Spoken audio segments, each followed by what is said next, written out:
All right, think quick. What is the difference between this? It turned out I was much richer than anybody thought. It has a tremendous net worth. I built a great company, which is important because that's what we're going to do. We're going to use that mindset to renegotiate trade deals and to create jobs in our country and do so many different things, Neil. And we're going to make America great again, which is my theme, make America great again. Versus this. Begin to stand up to the billionaire class. Protect the Main Street economy from recklessness on Wall Street. Rein in the excesses of capitalism so that it doesn't run amok. Different messages there. Hi, everyone. Glad to have you. I'm Neil Cavuto. And if Charles Payne is right, embracing wealth trumps those bashing it, no matter what you think of Mr. Trump. Also here, Ben Stein, David McDowell, Charlie Gasparino, and Adam Lichinsky. So, Charles Payne, you say what? What the hell are the excesses of capitalism? It's like too rich. We're too rich in America. Listen, here's what Trump does that I like. What did you have before the show? No, because this is what we've talked about for years. This has been one of my central issues for years. Here's the irony.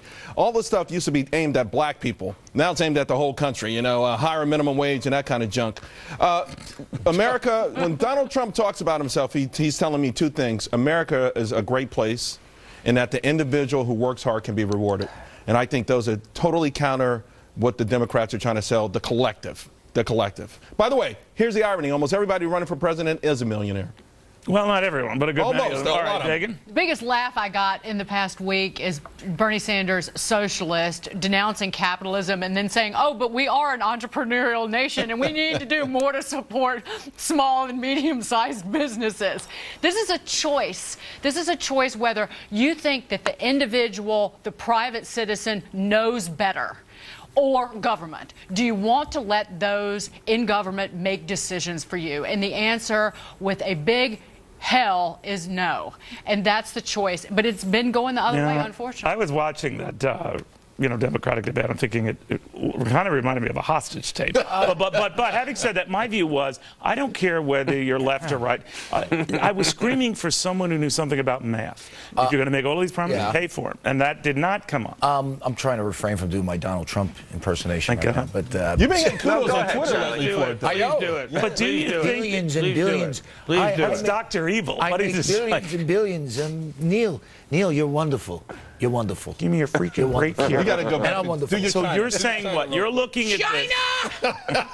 You're saying what? You're looking at this and saying the Democrats just denounce wealth. Listen, period. I watched the debate before I fell asleep before it was over because it was so lame. But I didn't think they were so full-throated anti-capitalism as you guys. No, I thought they were anti-math. Yes, I agree with that, and anti-addition and subtraction. But I think it's one thing to be against the excesses of capitalism, what is that? Well, the stuff that caused the 2008 financial crisis, and it's one thing to be hating Charles just told you there aren't any excesses of capitalism. What I'm saying is, I didn't think they masked their socialism pretty good in this debate. I thought they were talking about entrepreneurs. Were you drinking during? No. Actually, they were talking about entrepreneurs. They were talking about the excesses of capitalism. I think. When exactly did you fall asleep? 5 minutes after it started? 10:30. All right, Ben Stein, did you have a chance to watch it? I guess a theme that was here is whether, again, you're left or right, that the sense was we have a lot more government spending to do and the rich will pay for it. But they never even got to that point. The closest was Hillary Clinton talking about Planned Parenthood and offering the aside and the rich will pay for it.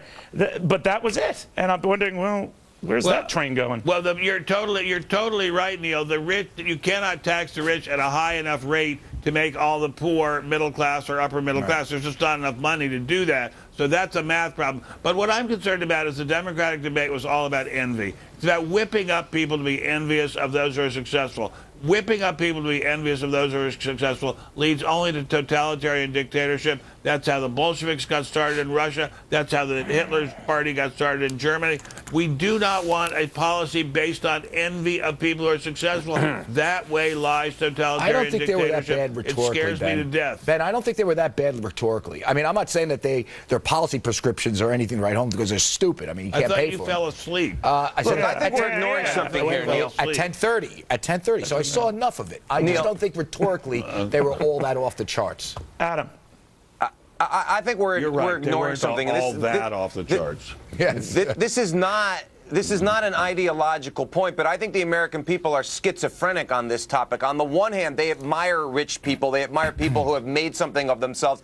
Even somebody like Donald Trump, who started on third base and hit a home run, they do admire him for that. On the other hand, they really do hate. You're fired. They really do. What's that? I couldn't hear you. What's that? You're fired, Leszczynski. Oh, I'm fired. Yeah. Thank you, Mr. Well, Trump. Adam, do they admire Hillary Clinton and how, because of her stewardship in the White House with her husband, she can claim $150,000, $200,000 speaking fees? Do they admire that couple becoming multi-millionaires? No. You pick and choose who you admire, and I just find that there is no gradation on this sort of sloppy way we view capitalism here. Those on that dais, they're stars if they've gotten rich. Any of the ones on the other side are evil. Right. But my only point is, on the other hand, the American people, the public, really do hate rich people. They do hate what they see themselves as not having the chance to do what those people did. And I'm not saying it's consistent, but I'm saying these politicians are trying to tap into that. They've been brainwashed into that by the media. Can I add something to With what all Ben? due I don't agree with that. I don't see people hating rich people. I don't see the ordinary citizen hating rich people. They think I'm rich. I'm not, but they all want to borrow money from me, so I don't think that they do hate rich people. Because you don't see them in Beverly Hills, Ben. But Ben, they want to.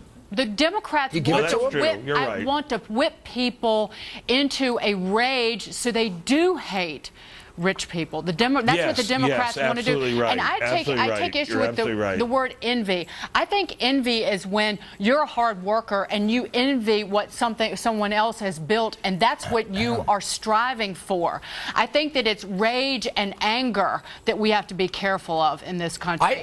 And that is the only way that the Democrats will win the White House. I think she's going to pivot back to being, the crony capitalist that she is, because she left herself a lot of outs in that debate. She wasn't she wasn't Bernie Sanders in that debate. She didn't go on a full-throated attack, full-throttled attack on capitalism. She was talking about the excess. And when I say she, Hillary Clinton. I know I get back to the nerdy issue, Charles Payne, of math and not finding a way to just pay for stuff.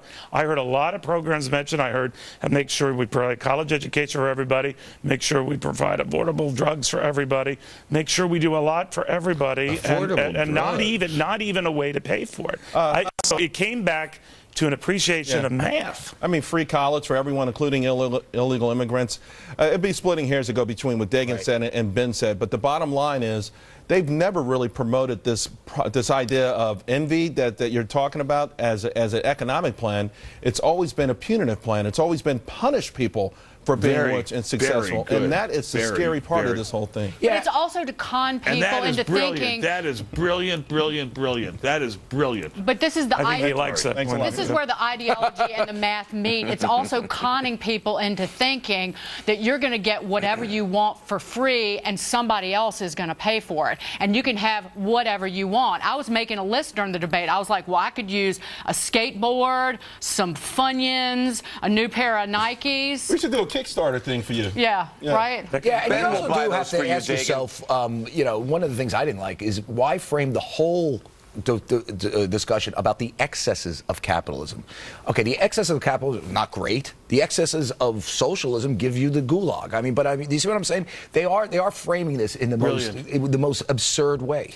They take the excesses of capitalism. Because they're the party of envy. Yeah. They take the excesses of capitalism and they take the private businesses, which are heavily regulated by the government, and blame the businesses, but don't blame the government for not regulating. All I will say, and Ben is a great student of history, that some of their biggest heroes, Franklin Roosevelt, John Kennedy, very, very, very, very wealthy families. And also, the Roosevelts ate off gold plates. The Franklin Delano Roosevelt family. Who doesn't? Exactly.